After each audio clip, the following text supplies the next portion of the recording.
मराठवाडा मुक्तीसंग्राम सामान्य शेतकरी, कामगार, स्त्रिया, दलित, पददलित या सर्वांनी मिळून असफजाई सत्ता जी निजामाची आहे त्याच्या विरोधामध्ये एक असामान्य लढा दिलेला आहे.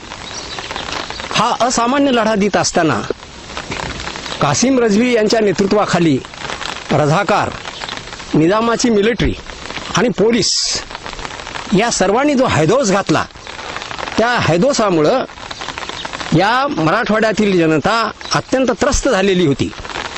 त्या विरोधामध्ये निरनिराळे जे स्वातंत्र्य सेनानी आहेत, ही सामान्य माणसं, स्वातंत्र्य कशाला म्हणतात हे त्यांना माहीत नाही, पण शिकलेली माणसं नसताना सुद्धा अशिक्षित माणसांनी एक फार मोठा जो प्रचंड लढा दिला.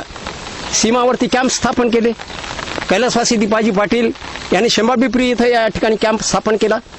उमरखेडला कॅम्प होता, लोणीला होता, व्याडला होता, वाशिमला होता.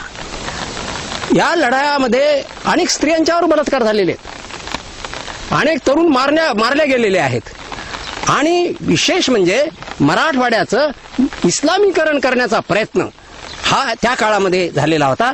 आणि म्हणून तरुण मंडळी या संबंध याच्यामध्ये स्वतःला त्यांनी झोकून दिलं. आणि मला आनंद याचा आहे की मी आज ज्या ठिकाणी उभा आहे हे केवळ पवित्र ठिकाण नाही, तर हे तीर्थस्थळ आहे.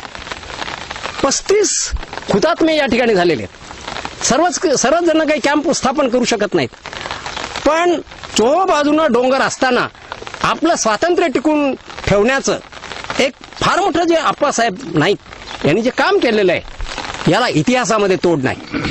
3 दिवस हा जो प्रचंड लढा दिलेला आहे, हा प्रचंड लढा देत असताना 35 जणांनी हौतात्म्य पत्करलेलं आहे. आणि असा हौतात्म्य पत्करलेलं आहे त्या पवित्र भूमीला वंदन करण्याची वेळ ही 17 सप्टेंबर ही आज आहे. 3 दिवस लढा देणारी माणसं, शस्त्रास्त्रांना अपुरी असणारी माणसं, त्यांच्यावर मिलिटरी आणि पोलीस चालून आले तरी ते डगमगलेले नाही. त्यांच्यामध्ये जो आत्मविश्वास आहे, हा आत्मविश्वास आजही तरुणांनी त्यांच्यापासून प्रेरणा घ्यावी. आमचे मित्र नरेंद्र नाईक यांनी काळोखातील अग्निशिखा आणि महेश मोरे यांनी गाव पांढरी ह्या कादंबऱ्या लिहून या तरुण पिढीला एक प्रकारे या ठिकाणी प्रेरणा फार मोठी दिलेली आहे. लढ्याची प्रेरणा आमच्या तरुण मंडळ लेखकांनी घेतलेली आहे. आणि माझी सर्वांना आव्हान आहे मराठवाड्यातल्या तरुणांना की इतिहास ज्यांनी स्मरण केलं इतिहासाचं, त्याला इतिहास कधी विसरत नाही. तुम्ही सर्वजण इतिहासाचे निर्माते व्हावेत आणि मराठवाडा हा जास्तीत जास्त विकसित कसा होईल आणि तरच खऱ्या अर्थानं आपण या हुतात्म्याला वंदन केल्यासारखं होईल.